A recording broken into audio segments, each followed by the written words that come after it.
नमस्कार मित्रों, आप सबका आपके अपने YouTube चैनल पर हार्दिक स्वागत है।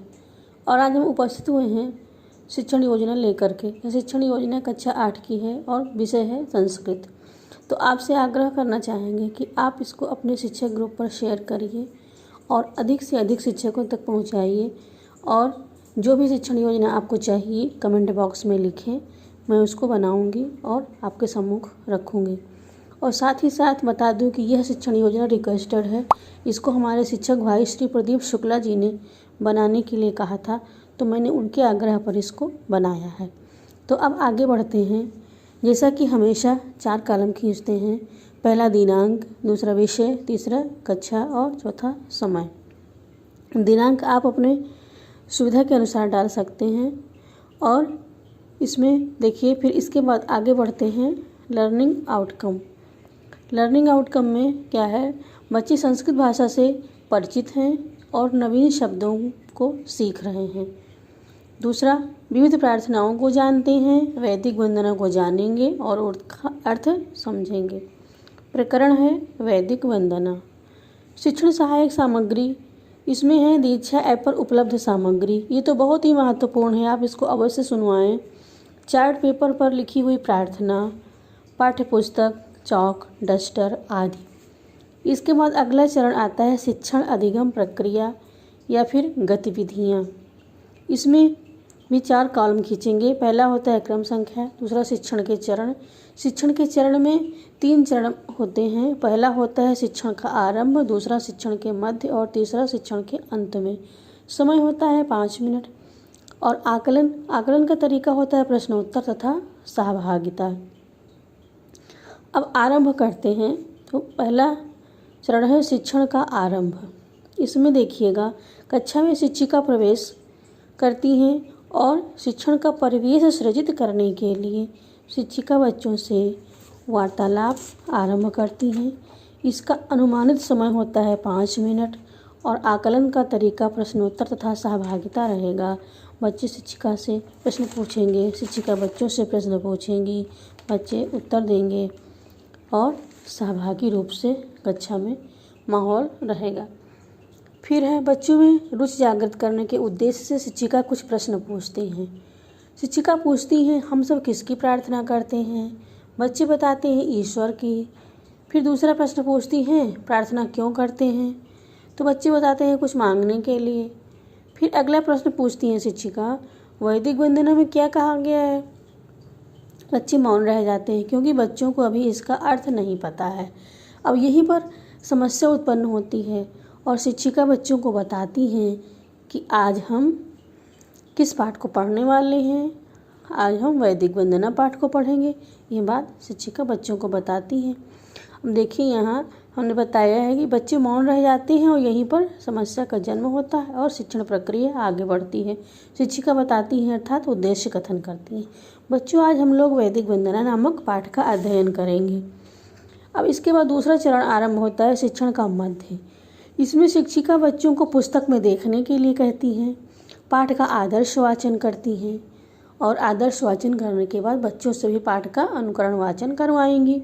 शिक्षिका वाचन करती हैं, वीर्यमसि वीर्यमयि धेहि, बलमसि बलमयि धेहि, ओजो असि ओजो महि धेहि, पश्येम शरदः शतं, जीवेम शरदः शतं, शृणुयाम शरदः शतं, प्रभराम शरदः शतं, अदीनाः स्याम शरदः शतं, भूयश्च शरदः शतं।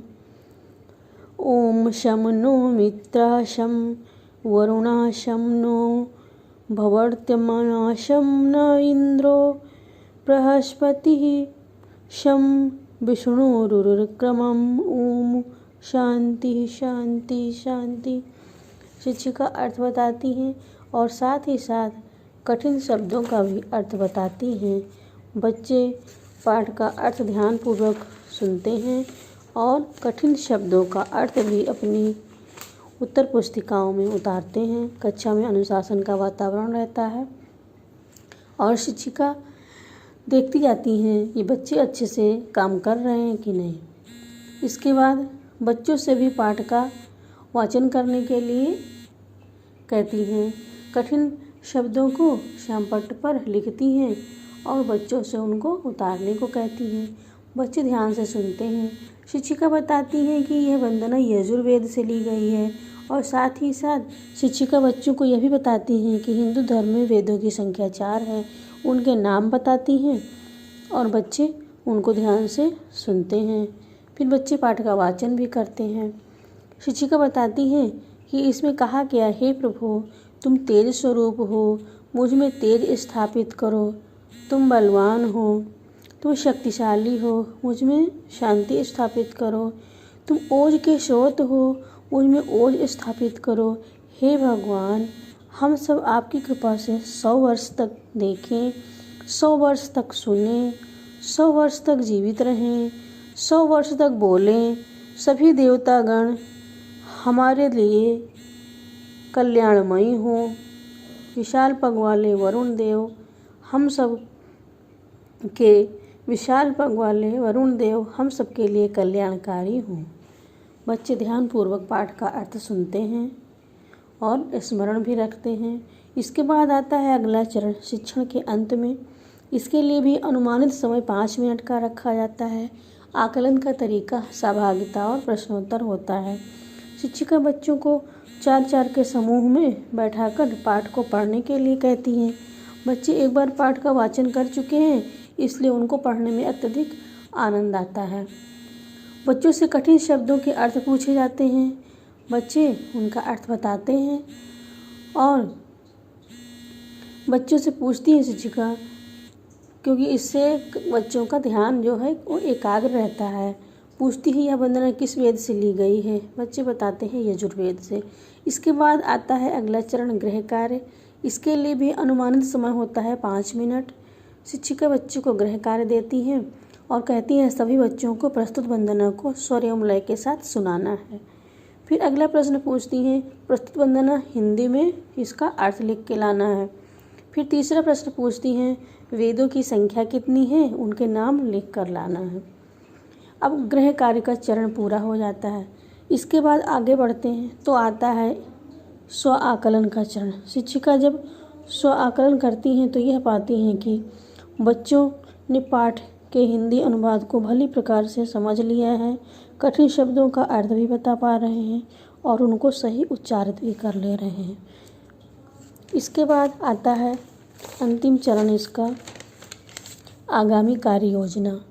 तो शिक्षिका आगामी शिक्षण योजना के चरण पर शिक्षिका उन गतिविधियों के विषय में विचार करती हैं जो बच्चों से कराई जा सकती हैं। पाठ के शिक्षण में आई समस्याओं पर विचार करेंगी। बच्चों ने जो कार्य अपनी उत्तर पुस्तिका में किया है उसका मूल्यांकन करेंगी। इस प्रकार यह शिक्षण योजना यहाँ पूरी होती है। आपको कैसी लगी? आप इसको लाइक करें, शेयर करें और अन्य शिक्षकों तक इसको पहुँचाएँ। नमस्कार मित्रों।